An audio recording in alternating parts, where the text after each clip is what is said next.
Hey, it's Wally Adamchik, president of Firestarter Speaking and Consulting, and this week's episode is brought to you by the letter D. Decisive. It's better to be boldly decisive and risk being wrong than to agonize at length and be right too late. Unknown. Decisive. Having the power to solve or conclude. Absolute. Characterized by determination and firmness. Resolute. The opposite of decisive would be indecisive, hesitant, or suspensive. Clients tell me, and research confirms, that one of the most admired traits in a leader is decisiveness. People want those who lead them to be able to make a decision and stick with it. Ambivalence is confusing, demoralizing, and counterproductive, and can even be life-threatening. Decisiveness gets things moving. It can help you accomplish great things.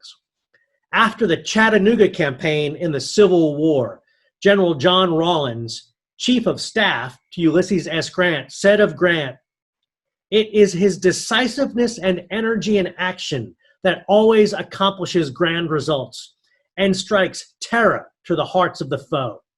It is this and not the conception of great schemes that makes military genius." A decision may not be perfect, but it's far better to execute a good plan in a timely manner than continue to plan, agonize, analyze over the 100% right decision that gets implemented too late. The Marine Corps calls this a 75% solution. Others have said similar concepts. Patton talked about an aggressive plan executed well is better than the perfect plan never executed. You get the idea. All of these people recognize that conditions will never be 100% perfect for you to make your decision and execute your plan. In fact, the Marines hold decisiveness as one of 13 basic traits of leadership. They define it as the ability to make decisions promptly and to announce them in a clear, forthright manner.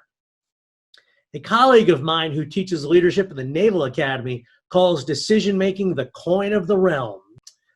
There are different ways to arrive at your decision, many of which will depend on the situation.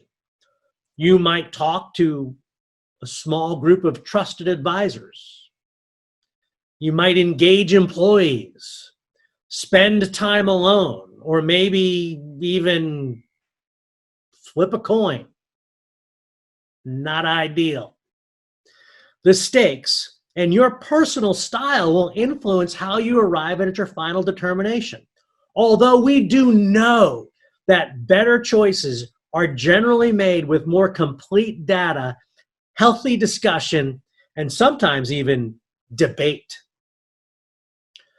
The recognition-primed model of decision-making describes how we make up our minds and what we can do to determine and become more effective. This matters because a track record of success and successful decisions instills confidence and improves future decision-making.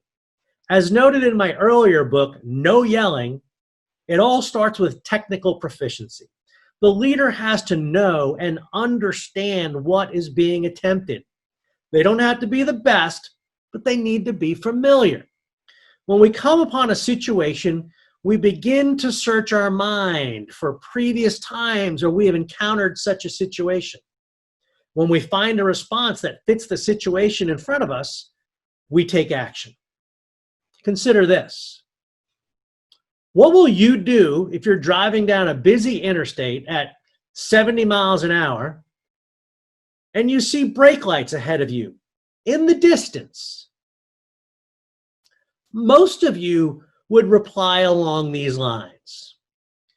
First, ease off the gas. Second, be prepared to step on my own brakes. Third, check the rear view mirror to see if the guy behind me has caught on to the situation.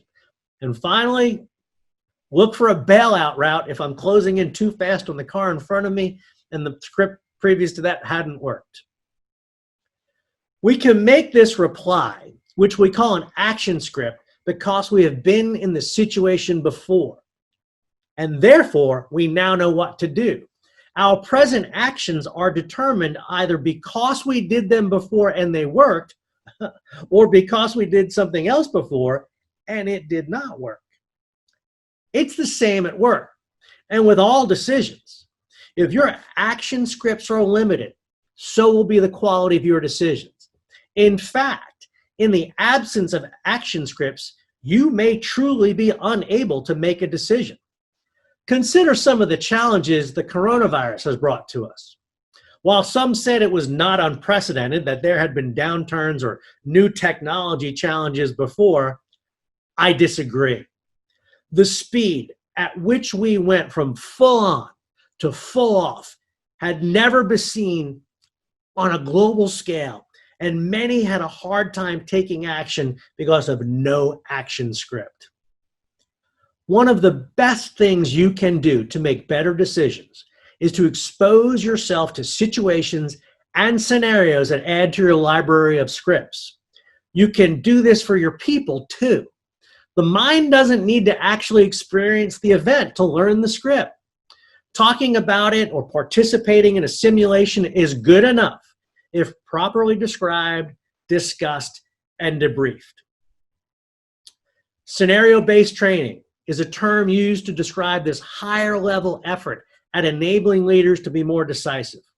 In fact, scenario-based training has entered the 21st century in the form of virtual reality and 3D immersion in scenarios.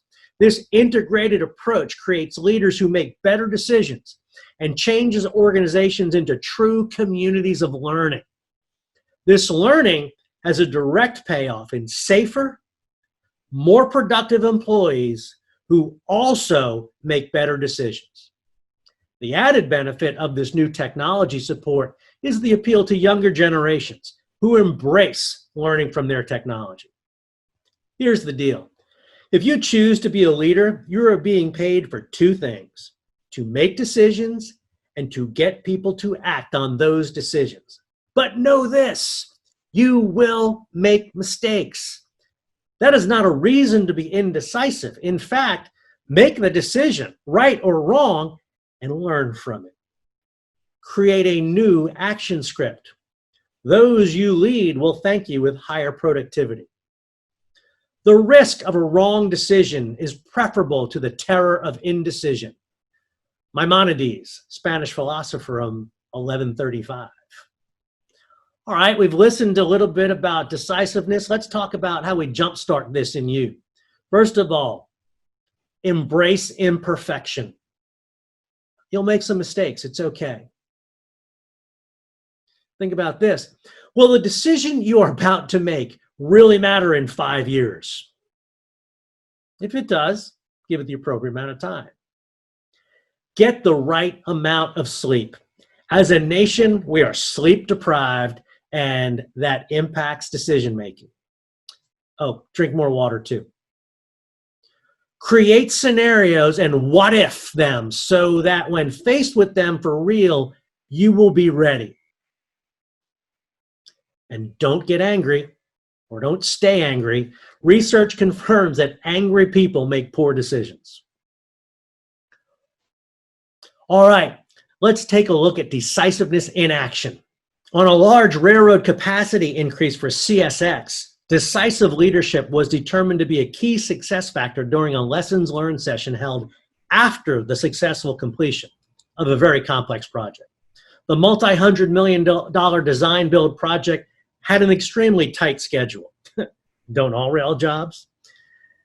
The merger and purchase and combination of a couple railroads required double tracking 120 miles between Chicago and Cleveland to handle the increased freight traffic. A normal schedule for a job like this would have been 30 months. CSX wanted it done in 15.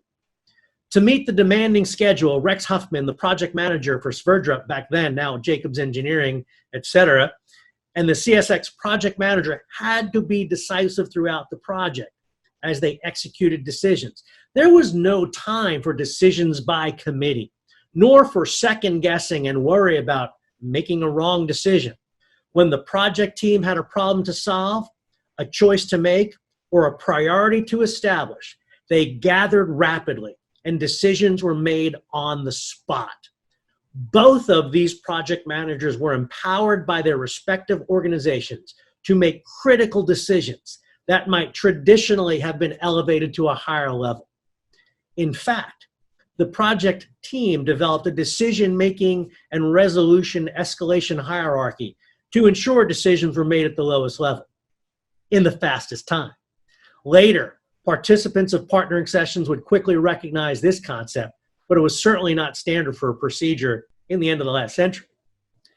But it did ensure on-time completion of this project.